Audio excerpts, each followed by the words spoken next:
საღამომშვიდობისა თქვენ უყურებთ ფოკუსს, მე ნინო მაჭარაშვილი ვარ.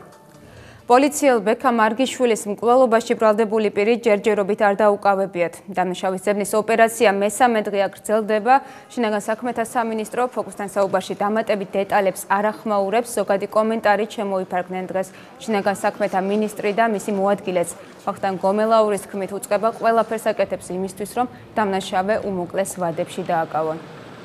ამინდა წინასწარ განცხადება გავაკეთე მომარეობაზე, ალბათ დარწმუნებული ყველა რომ ჩვენზე ძალიან არ ვისაუბრებთ მისი დაკავება, შინაგან საქმეთა სამინისტროზე ძალიან ყველაფერს ვაკეთებთ, რათა დავაკავოთ ეს. ნამდვილად ვერ ვიტყვი რომ გაჭიანურებას აქვს ადგილი, ეს ასეთი სპეციფიკის დანაშაულთან როცა გვაქვს საქმე, ის ითხოვს დროს, ის ითხოვს სერიოზულ დაგეგმვას და ბუნებრივია ინტენსიურად მიმდინარეობს მუშაობა ამ პიროვნების გამოვლენის მიზნით. ბექა მარგიშვილის ოჯახს დღეს პირადად მიუსამძიმრა საქართველოს პრეზიდენტმაც გიორგი მარგულაშვილმა. მან პოლიციის მხარდაჭერის აუცილებლობაზე ისაუბრა. ბექა მარგიშვილსა და მის მეწყვილეს ვალერი გრძელიშვილს 4 აპრილს ცეცხლსასროლი იარაღიდან ესროლეს. 28 წლის მარგიშვილი კი მიკენებული ჭრილობით გარდაიცვალა. დავკარგეთ ჩვენი დამცველი. პოლიცია ჩვენ გვიცავს და საზოგადოებასაც მას შედება მეტი მხარდაჭერა, პატივისცემა და თანამშრომლობა იმისთვის, რომ ვიცხოვროთ დაცულ სახელმწიფოში. ერთიანი ნაციონალური მოძრაობა მთავრობას მოუწოდებს გაათავისუფლოს განზრახ მკვლელობის ბრალდებით დაკავებული 6 სპეცრაზმელი. პარტიის წევრები ამბობენ, რომ დაკავებულები მოკლული პოლიციელი ბექა მარგიშვილის მსგავსად სამსახურეობრივ მოვალეობას ასრულებდნენ. სპეცრაზმისა და პოლიციის ფუნქციებსა და უფლებებზე პრემიერის ბოლოდროინდელ განცხადებებს აფასებდნენ დღეს მმართველი გუნდის დეპუტატებიც. უსამართლობა დასაჯო სპეცნაზელი იმის გამო, რომ მან რაღაც ღონისძიება შეასრულა. ეს განცხადება ირაკლი ღარიბაშვილმა 17 მარტს შინაგან საქმეთა სამინისტროს განსაკუთრებულ დავალებათა სამხარეო სამმართველოს გახსნაზე გააკეთა. პრემიერმა გუშინ პოლიციელებსაც მოუწოდა იყვნენ კრიმინალზე რამდენიმე ნაბიჯით წინ და დამნაშავეს სროლა დაასწრონ. ჩვენ ყოველთვის წინ უნდა ვუსწრებდეთ კრიმინალს. 2-3 ნაბიჯით წინ. და ჩვენ ვერ უნდა დაგვასწროს ვერც ერთ კრიმინალმა, ვერც გასროლ და ვერც ვერაფერი. ეს მას შემდეგ მოხდა, რაც გამოძიების ვერსიით ძებდილმა შალვა აბულაძემ კიდევ 2 პოლიციელი დაჭრა, ერთ-ერთი სასიკვდილოდ. თუმცა მანამდე პრემიერს განსხვავებული შინაარსის განცხადებებიც გაუკეთებია. მაგალითად, მაშინ, როდესაც რამდენიმე თვის წინ ქუთაისში პოლიციელი განზრახ მკვლელობის ბრალდებით დააკავეს. ლაშა ჯიხვაშვილმა თავდამსხმელის მანქანას ესროლა, რის შედეგადაც ის გარდაიცვალა. მიმდინარე წლის თებერვალში კი ეგრეთ წოდებული კორტების სპეცოპერაციის საქმეში პროკურატურამ 6 სპეცრაზმელს ბრალად განზრახ მკვლელობა წარუდგინა. მათ აღკვეთის ღონისძიების სახით პატიმრობა აქვთ შეფარდებული და დანაშაულის დამტკიცების შემთხვევაში 16-დან 20 წლამდე ან უადო პატიმრობა ემუქრებათ. დაკავებული სპეცრაზმელების გათავისუფლების მოწოდებით დღეს ნაციონალური მოძრაობა გამოვიდა. პავლე კუბლაშვილმა აღნიშნა, რომ დაკავებულები ისევე როგორც დაღუპული პოლიციელი ბექა მარგიშვილი სამსახურეობრივ მოვალეობას ასრულებდნენ. სამართლებრივი დეუნა სპეცნაზელების წინააღმდეგ, იმიტომ რომ ეს ადამიანები ასრულებდნენ თავიანთ მოვალეობას. ისინი ებრძოდნენ კრიმინალს, ისევე როგორც ებრძოდა ბექა მარგიშვილი. და სწორედ ამიტომ ამ ადამიანების სპეცნაზელების მიმართ სამართლებრივი დევნა არის ის, რაც ყველაზე მეტად აზიანებს დღეს პოლიციას. საპარლამენტო უმრავლესობის წევრის თამარ კორძაიას თქმით, პრემიერის გუშინდელი განცხადება არ ნიშნავს, რომ პოლიციელებმა უფლებამოსილებას უნდა გადააჭარბონ. მისი კოლეგა ანი მიროტაძე კი თვლის, რომ თუ სპეცრაზმელმა იცის, რომ ბრძანება უკანონოა, ის არ უნდა შეასრულოს. მისივე თქმით, პოლიციელი არა რომელიმე თანამდებობის პირს, არამედ კანონს უნდა დაემორჩილოს.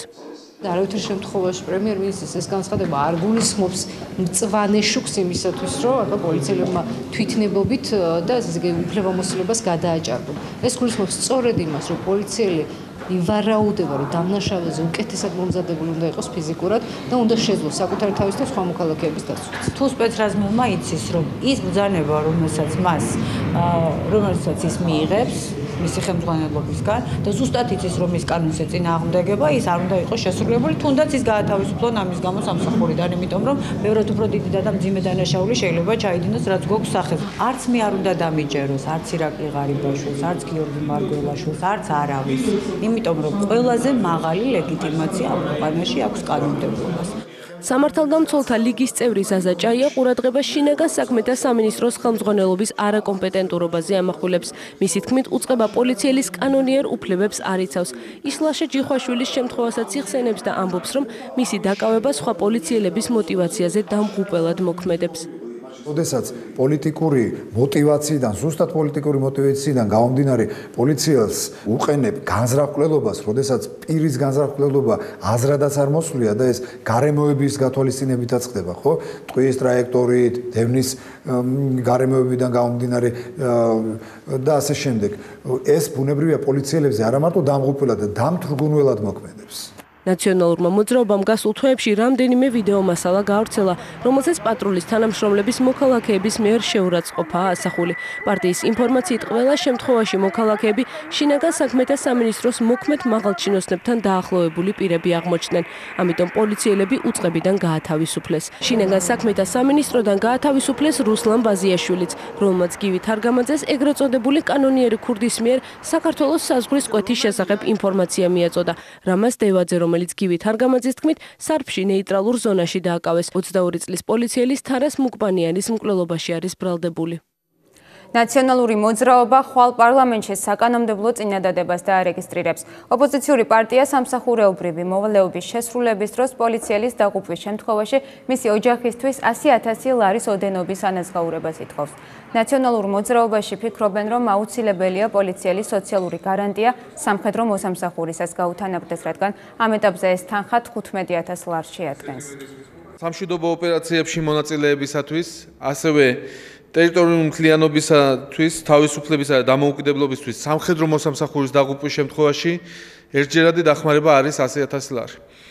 ჩვენ გვინდა ხაზი გავუსვათ, რომ ბრძოლა კრიმინალის წინააღმდეგ არის ისეთივე ბრძოლა ქართული სახელმწიფოსთვის, როგორც არის ბრძოლა ტერიტორიული მთლიანობისათვის, თავისუფლებისთვის, დამოუკიდებლობისთვის.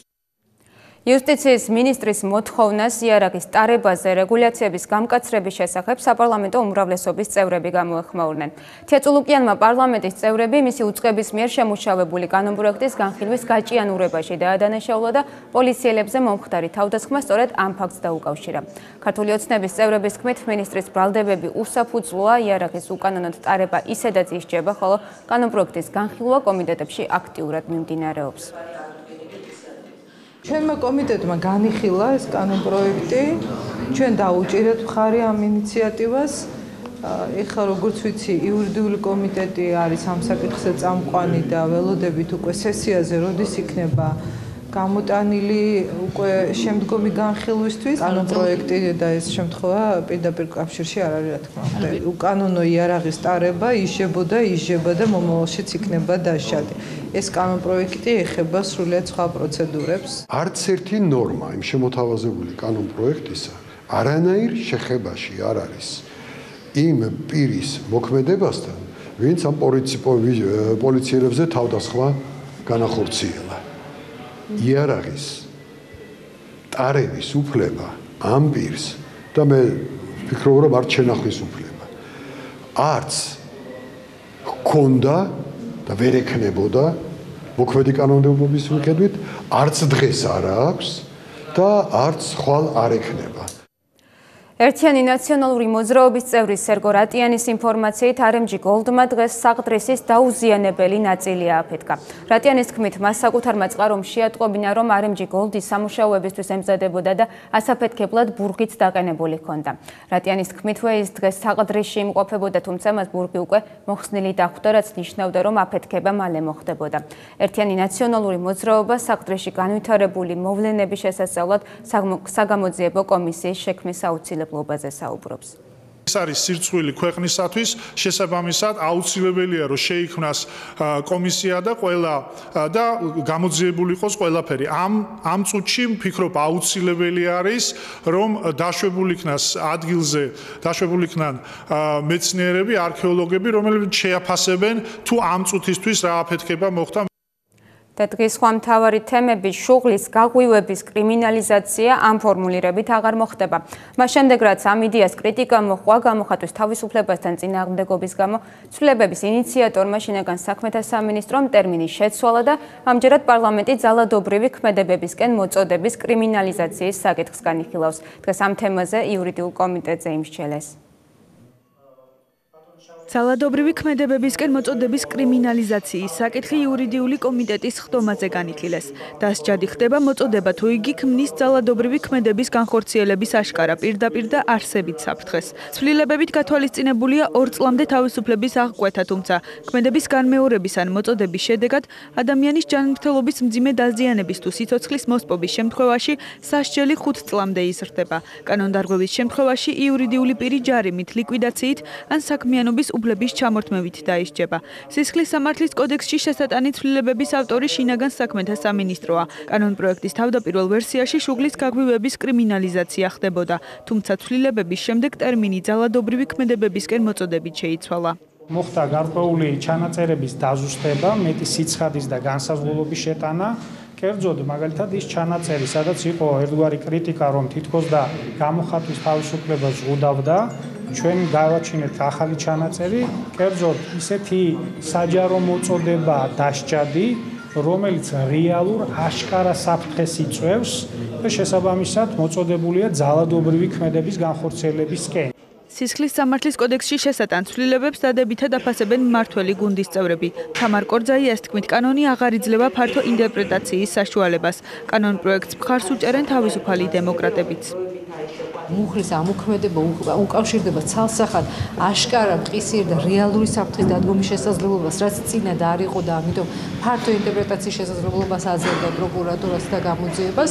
შესაბამისად, მე ვფიქრობ, რომ ის რისკები, რისიც გვეშინოდა, ვთქვათ, პირველადი ვერსიის წარმოქმნის დროს ამ შემთხვევაში უკვე აღარ არსებობს. ასეთი ფორმულირებით მე მიმაჩნია, რომ არანაირ პრობლემას ეს გამოხატვის თავისუფლებას არ უქმნის და პირიქით ძალიან მისაღებ ნორმად მიმაჩნია, ვინაიდან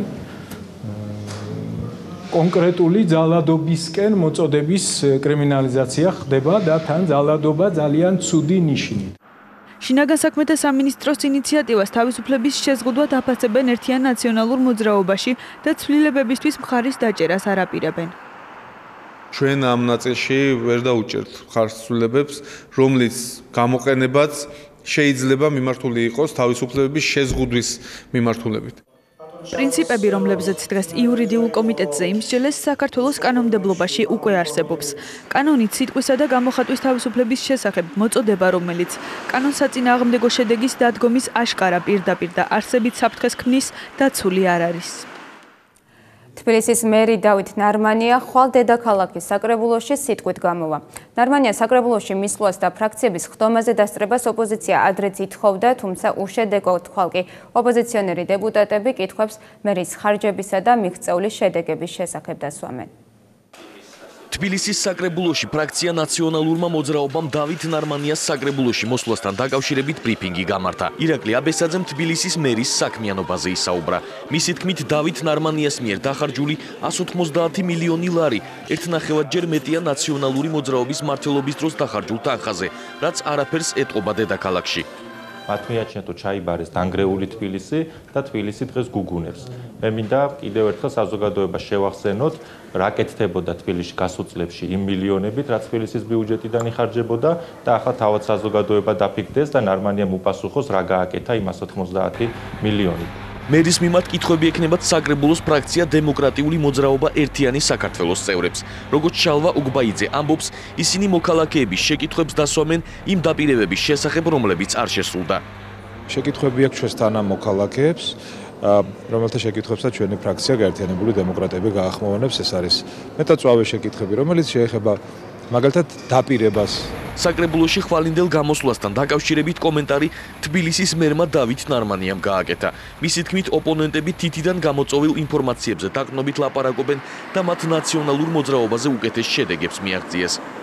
ძალიან გულიტკივად ჩვენს ოპონენტებს, მიუხედავად საბოტაჟისა და მიუხედავად უამრავი წინააღმდეგობისა, ჩვენ ბოლო თვეების განმავლობაში ინტენსიურად ვიმუშავეთ და იმაზე უკეთესი მაჩვენებლები დავდეთ რამდენჯერმე, ვიდრე ეს მათი მმართველობის დროს იყო. იციან რომ ხვალ ამ ყველაფრის შესახებ მექნება ძალიან საინტერესო ანგარიში და წინა დღეს ცდილობენ რომ თითიდან გამოწვეულ, ასე ვთქვათ, ინფორმაციებზე დაყნობით ხალხი შეიყვანონ შეცდომაში, მაგრამ არ გამოუვათ. ხვალ ძალიან საინტერესო ანგარიში გველოდება თბილისის საკრებულოში. თბილისის მერის გამოსვლა საკრებულოში ხვალ არის ჩანიშნული. ფოკუსი ეთერში რამდენიმე წუთში რეკლამის შემდეგ დაბრუნდება, დაგველოდეთ.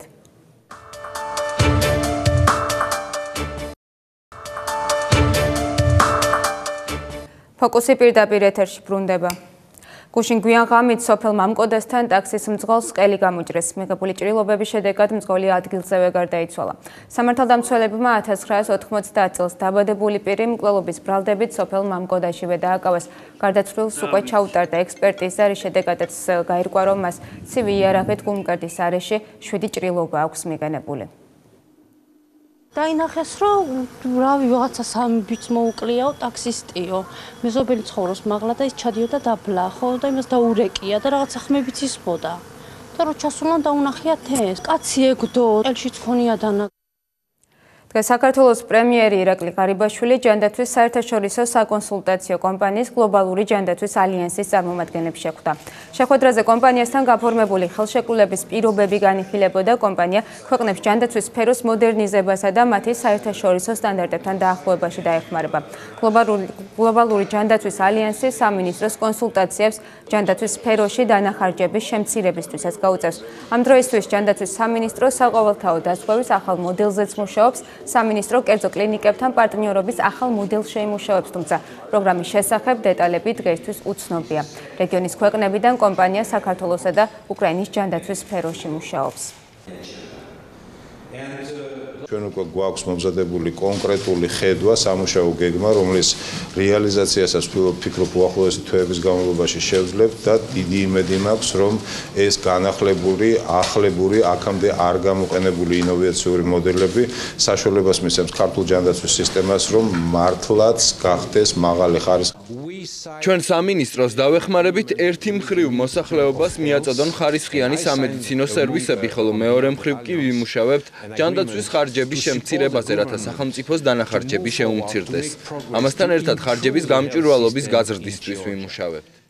დღეს საქართველოს პრეზიდენტმა გიორგი მარგულაშვილმა ჯანდაცვის საერთაშორისო დღესთან დაკავშირებით საქართველოს შრომის ჯანმრთელობისა და სოციალური დაცვის მინისტრი დავით სერგეენკო ჯანმრთელობის დაცვაში შეტანილი პირადი წვლილისთვის და ჯანდაცვის სისტემაში რეფორმების წარმატებით განხორციელებისთვის დააჯილდოვა.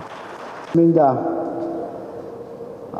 ათობით ალბათ 1000 ადამიანის სახელით, საქართველოს მოქალაქეების სახელით მადლობა უთხრა საქართველოს ჯანდაცვის მინისტრს. სწორედ იმისთვის, რომ მრავალ ათას ადამიანს ამ ქვეყანაში მის მიერ განხორციელებული მუშაობის შედეგად მიეცა შვება, დაუდგა უფრო ბედნიერი დღე. რატომ მე მინდა მადლობა გითხრა ჩემ ყველას სახელით. გულწრფელ მადლობას მოგახსენებთ ბატონო პრეზიდენტო, ჩემთვის დიდი პატივი არის ეს ჯილდო და პირობას ვიძლევი ყველას წინაშე, რომ როგორც ჯანდაცვის სამინისტრო, ასევე იმედია და ამიდასტურებს მთლიან სამედიცინო საზოგადოება გავაგრძელებთ და უფრო მეტი შემართებით ვიზრუნებთ ჩვენი მოქალაქეების ჯანმრთელობისათვის. უღრმესი მადლობა. ახლა კი პანკისი ხეობიდან სირიაში წასული არასრულწლოვნების ოჯახს სამართალდამცავებთან კითხვები აქვს. როგორ გადალახა 16 წლის მოზარდმა საქართველო-თურქეთის საზღვარი მეურვის გარეშე და რას აკეთებს ხელისუფლება სირიაში წასული არასრულწლოვნების უკან დაბრუნებისთვის. პანკისის ხეობაში ამბობენ, რომ იციან თუ ვინ ახდენს მოზარდებზე გავლენას, თუმცა მის ვინაობას არ ასახელებენ. დღეს ფოკუსის ჟურნალისტი პანკისის ხეობაში იმყოფებოდა, რას ფიქრობენ სირიაში წასული მებრძოლების მშობლები, მეგობრები და მასწავლებლები. იხილეთ ფოკუსის სიუჟეტი. პანკისის ხეობა სოფელი დუისისა და ჯოყოლოს ხედი. სწორედ ამ სოფლებიდან ბოლო პერიოდში რამდენიმე მოზარდი სირიაში საომრად გაემგზავრა. ასეთ ამბებს მათი მშობლები ძირითადად მას შემდეგ იგებენ, როცა ახალგაზრდები საზღვარს გადაკვეთენ. რამდენიმე დღის წინ ხეობიდან 16 წლის მოზარდით წავიდა, რომელმაც საქართველოს საზღვარი უპრობლემოდ მეურვის თანხმობის გარეშე გადალახა. სოფელში ამბობენ, რომ მოსახლეობის ნაწილმა იცის, ვინ ახდენს ბავშვებზე ფსიქოლოგიურ გავლენას და ვინ ეხმარება საზღვრის გადალახვაში, თუმცა ვინაობას არ ასახელებენ. 16 წლის მუსლიმ კუშტანაშვილი დედის ერთაა, ის სოფელ დუმას ტურში ცხოვრობდა. მისი წასვლის შემდეგ მშობლებმა გვიან საღამოს გაიგეს, რადგან ბავშვმა სკოლიდან ჩანთა მეზობელს გამოატანა და დააბარა, რომ თვითონ ნათესავთან მიდიოდა. ოჯახს კითხვები აქვს საზღვარზე სამართალდამცველების მუშაობასთან დაკავშირებით, რადგან იციან, რომ არასრულწლოვანს მეურვის გარეშე საზღვარზე გადასვლის უფლება არ უნდა მისცეს. მუსლიმ კუშტანაშვილის ოჯახის წევრები სამართალდამცველებთან გარიგებასაც არ გამორიცხავენ.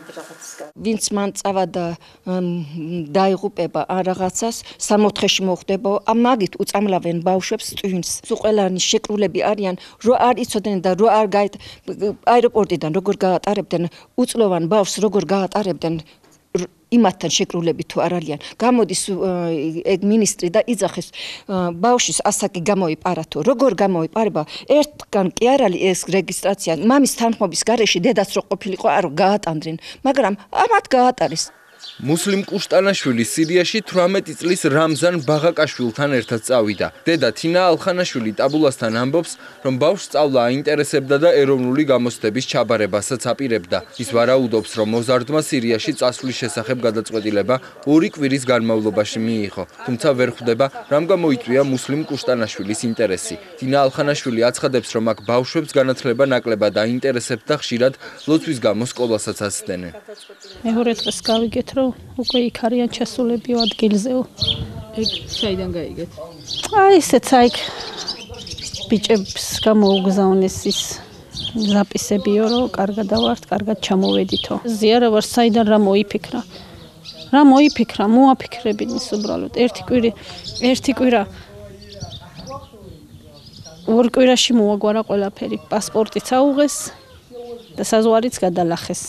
აბას თვითონ სამალიოტის ბილეთების ფული ჩემშვილს საიდან ახქონდა. პატარა რაღაცა რო შემჩნეული მქონოდა, ესე არ დავტოვებდი ჩემშვილს. უკან გავყვებოდი, ვის ხდება, რას ხდება, მაგას გავიგებდი. როგორც სტაბულასთვის ცნობილი გახდა 16 წლის მოზარდმა პირადობის მოწმობის დასამზადებლად დუიში საზოგადოებრივ ცენტრს მიმართა და უკვე მზამოწმობა ახმეტაში აიღო. ფოკუსის გადამღებმა ჯგუფმა შეძლო იმ ადამიანს დაკავშირებოდა, ვინც მიიღო მოზარდისგან ეს საბუთები. გიორგი ბობიაშვილი არ აკონკრეტებს, როდის მიმართა მუსლიმ კუშტანაშვილმა და რა ვადაში მოითხოვა პირადობის მოწმობის დამზადება. თუმცა განმარტავს, რომ კანონით 14 წლიდან პირს შეუძლია დამოუკიდებლად შეიტანოს საბუთები პირადობის მოწმობის დასამზადებლად. ტაბულას ინფორმაციით 16 წლის მოზარდი საზოგადოებრივ ცენტრში დაახლოებით მისივე ასაკის ბიჭთან ერთად იმყოფებოდა. თუმცა იყო თუ არა ეს რამზან ბაღაკაშვილი, რომელიც სირიაში მუსლიმ კუშტანაშვილთან ერთად გაემგზავრა, უცნობია. საზოგადოებრივი ცენტრის თანამშრომელი ინფორმაციას არც უარყოფს და არც ადასტურებს. ნებისმიერი მოქალაქე, საქართველოს მოქალაქე, რომელიც 14 წელს შეუსრულდება, შეუძლია მოვიდეს და გააკეთოს პირადობის მოწმობა. ვინ ახდება მას? არც მაგის უფლება მაქვს. 16 და 18 წლის მოზარდები ომალო საჯარო სკოლაში მე-10 და მე-11 კლასებში სწავლობდნენ. სკოლის დირექტორის ინფორმაციით, მუსლიმ კუშტანაშვილი იმ დღეს სკოლაში საერთოდ არ ყოფილა და შემდეგ გაირკვა, რომ ჩანთა მეზობელს გაატანა სახლში. რაც შეეხება რამზან ბაღაკაშვილს, ბელა გუნაშაშვილი აცხადებს, რომ მას ნაადრევად ჰქონდა გამოცდები ჩაბარებული და ყოველდღიურად სკოლაში მისვლა არ ევალებოდა. სკოლის დირექტორი ამბობს, რომ არც ერთი მოზარდისთვის არ შეუმჩნევიათ რამე ცვლილება, ან არ გაუგიათ, რომ ისინი სირიაში აპირებდნენ წასვლას. წინააღმდეგ შემთხვევაში ზომებს აუცილებლად მიიღებდნენ და მშობლებს შეატყობინებდნენ. სკოლაში აგიტაცია და ეს აბსოლუტურად გამორიცხულია. ჩვენ რომ ვიცოდეთ, ვის აინტერესებს და ვის მიყავს და ასე შემდეგ, ასე ხომ არ დავტოვებდით ამ საქმეს, ხომ რეაგირებას მოვასწრებთ, მშობლებს გავაგებინებდით, ქვეყანას შევყრიდით. ჩვენ აქამდეც მკაცრები ვიყავით ასეთი საკითხების მიმართ და ეხლაც რა თქმა უნდა, რომ არ დაუშვებთ, რომ ჩვენმა ბავშვებმა ასეთი რაღაცა გააკეთონ. თუ ჩვენ ვიცით, რა თქმა უნდა.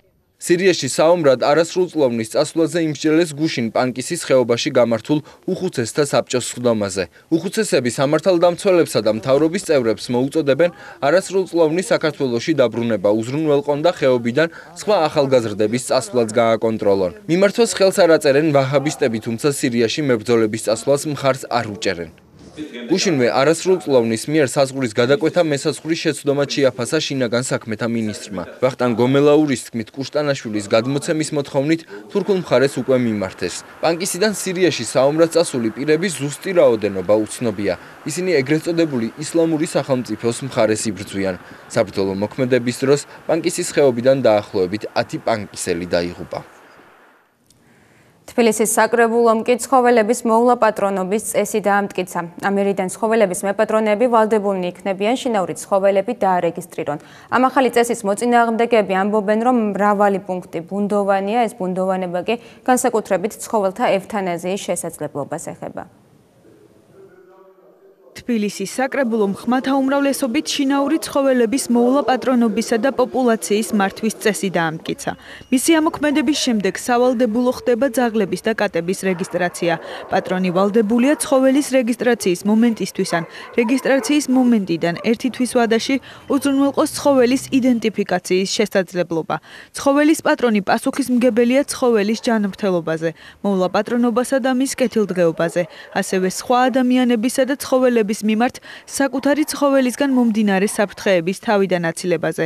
ცხოველის პატრონი ვალდებულია აანაზღაუროს მის საკუთრებაში მყოფი ცხოველის მიერ მიყენებული ზარალი საქართველოს კანონმდებლობით დადგენილი წესით. შეუძლია სულ ყველამ დაინტერესებულმა პირმა ჩვენ საიტზე ნახოს ეს დადგენილება, ეს რეგულაცია და დარწმუნდება თითოეული მათგანი, რომ ევთანაზიაზე გარდა განსაკუთრებული შემთხვევებისა, როგორიც არის ვთქვათ, ცოფი ან ძალიან საშიში მოსახლეობისათვის დაავადება, ევთანაზიას არ ითვალისწინებს ეს კანონი. ახალი რეგულაციების განხილვისა და დამტკიცების პარალელურად თბილისის საკრებულოსთან საპროტესტო აქცია ცხოველთა უფლება დამცველებმა და შინაური ცხოველების პატრონებმა გამართეს. აქციის მონაწილეების თქმით, რეგულაციების მრავალი პუნქტი ორაზროვანია და იძლევა ინტერპრეტაციის საშუალებას. არ არის განსაზღვრული პრიორიტეტები, ასევე რომელი ცხოველები ექვემდებარებიან ევთანაზიას. მოიწვიო სპეციალისტები და სრულფასოვანი ცხადი კანონი გააკეთონ, რომელიც ორმაგად არ წაიკითხება. იმიტომ რომ ვითომ ჰუმანურები არიან და ბუნდოვნება ყოველთვის იწვევს არეულობას. ჩვენც დავწყნარდებით, თვითონაც კმაყოფილები იქნებიან. წარმოუდგენელია ჩუმად მიჩუმათებით 21 საუკუნეში გააკეთო ასეთი ანტიადამიანური საქციელი. ჩაგვთონ, ვითხოვთ ჩართვას, საზოგადოების ნაწილის ჩართვას. საკრებულო არის თბილისელების და ესენი ვისთვის არიან? იმის შესახებ თუ რამდენად მოსწონს კანონი ცხოველთა შესახებ საქართველოს მოქალაქეებს, ტაბულამ გამოკითხვა ჩაატარა.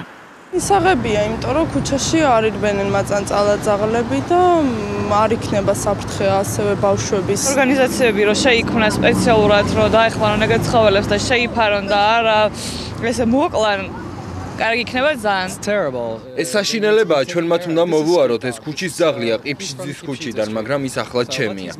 ჩემი აზრით მეტად ექნებათ გამახვილებული ყურადღება იმაზე, რომ მოუარონ თავიანთ ცხოველებს და ასე ქუჩაში უაზროდ არიან, რომ ჩემს არ უნდა კლავდნენ და უბრალოდ უნდა მიყავდნენ ძაღლების თავშესაფარში ან კატების თავშესაფარში. ძალიან ბევრია ის პუნქტებია, რომლებიც ძალიან მიუღებელი იყო. კი ბატონო, ალიკაპით, ახლობმულით უნდა იყოს თავისთავად, მაგრამ აი თუნდაც გარეთ როდესაც მოისაქმეს, ის უნდა იყოს, მაგრამ აი ეს რაღაც მეპატრონეების ჯიბეებში ხელს აფათურებენ, ცოტა მეუღებელია რა. ახლა კი საერთაშორისო ამბები უკრაინაში კორუფციის ბრალდებით პროკურორი ჟურნალისტების თვალწინ დააკავეს. ეს მარიუპოლში დონეცკის ოლქის ახალი პროკურორის წარდგენისას მოხდა, რომელსაც გენერალური პროკურორის მოადგილე დავით საყვარელიძეს ესწრებოდა. დაკავებული ქალაქ კარამატორსკის პროკურორად მუშაობდა ჩხეკიცას მას და მის მოადგილეს $200,000-ზე მეტი თანხა აღმოაჩნდათ. დავით საყვარელიძის განცხადებით, ასეთი დაკავებები არასასიამოვნოა, მაგრამ აუცილებელი პროკურატურის კორუფციისგან გასაწმენდად. სეპარატისტები უკრაინაში ცეცხლის შეწყვეტის რეჟიმის დარღვევას განაგრძობენ და მძიმე შეიარაღებას იყენებენ. ანტიტერორისტული ოპერაციის სპიკერის განცხადებით სიტუაცია გამყოფი ხაზის გასწვრივ მწვავდება გუშინ.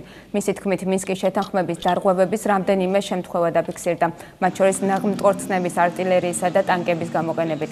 ერთი უკრაინელი სამხედრო დაშავდა. ტერაქტი მოხდა გვიან ღამით ქალაქ ხარკოვშიც, ქალაქის ცენტრში ლენინის ყოფილი ძეგლის ადგილას მდგარი სტელა აფეთქდა, რომელზეც უკრაინის დროშა იყო მოთავსებული.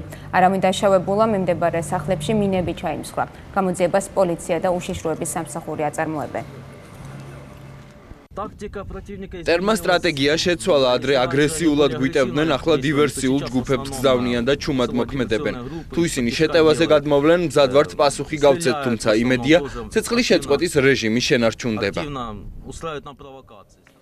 ბორის ნემცოვის მკვლელობიდან მე-40 დღე რუსეთის მოქალაქეებმა მოსკოვში პოლიტიკოსის მკვლელობის ადგილზე აღნიშნეს.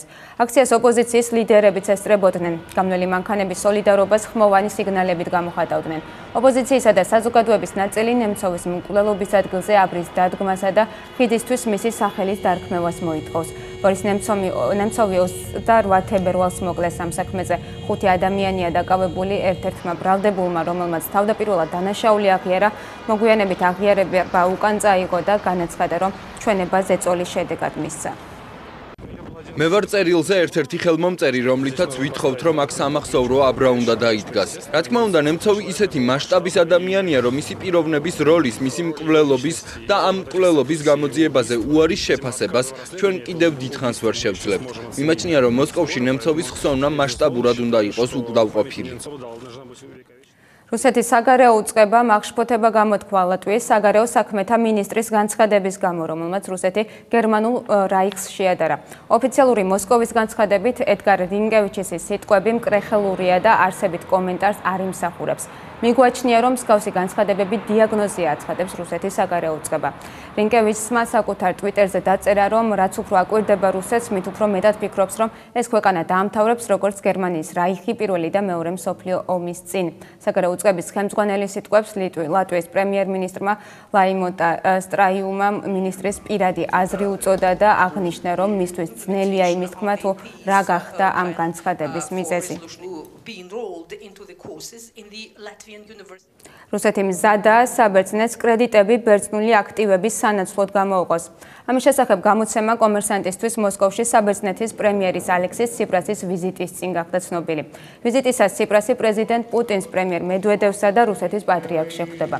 კომერსანტის ცნობით, მანამდე მოსკოვში საბერძნეთის ენერგეტიკის მინისტრი იმყოფებოდა, რომელიც მოლაპარაკებას გაზის ტარიფზე შეგავათის თაობაზე აწარმოებდა. რუსული მხარე მზადაა ტარიფის შემცირების და ათენისთვის კრედიტების გამოყოფის საკითხი განიხილოს, თუმცა საპასუხოდ საბერძნეთისგან გარკვეული აქტივების მიღებას სურს. მათ შორის საუბარია გაზის კომპანია დეპაზე, რკინიგზაზე, ათენისა და სალონიკის ნავსადგურებზე. შესაძლოა მოსკოვში ბერძნული სასოფლო-სამეურნეო პროდუქციისთვის რუსული ბაზრის გახსნაზეც იმსჯელონ. ცოტა ხნის წინ ალექსის ციპრასმა რუსეთის წინააღმდეგ ევროკავშირის სანქციებიც გააკრიტიკა. შეერთებული შტატების პრეზიდენტი ფუნდამენტურ შეცდომად მიიჩნევს ისრაელის მოთხოვნას ირანთან ატომური პროგრამის თაობაზე შეთანხმების პირობად თეირანის მიერ ისრაელის სახელმწიფოს ცნობის დაყენების შესახებ. ბარაკ ობამას თქმით, ეს ნიშნავს, რომ შეთანხმებას ხელი არ უნდა მოეწეროს, სანამ ირანის რეჟიმის საფუძვლები არ შეიცვლება, მაგრამ ობამას განცხადებით ამერიკა სწორედ იმიტომ არ სურს ირანმა ატომური იარაღი შექმნას, რომ თეირანის რეჟიმის ბუნების შეცვლის იმედი არ აქვს. ირანი რომ უცაბედად გერმანია, შვედეთად ან საფრანგეთად გადაქცეულიყო, მის ატომურ ინფრასტრუქტურაზე სულ სხვა საუბარი იქნებოდა, განაცხადა ობამამ. მან ასევე აღნიშნა, რომ ისრაელს ირანის პოლიტიკის გამო შეშფოთების საფუძველი აქვს, მაგრამ ვაშინგტონი ისრაელის უსაფრთხოებას ბოლომდე დაიცავს. მანამდე ისრაელის პრემიერმა ბენიამინ ნეთანიაჰუმ მკაცრად გააკრიტიკა ექვსეულისა და ირანის შეთანხმება ირანული ატომური პროგრამის შეკვეთის შესახებ და განაცხადა, რომ ის საფრთხეს უქმნის ისრაელის არსებობას. ეს იყო ბოლო ინფორმაცია დღეისთვის, ფოკუსი ხვალამდე გემშვიდობებად.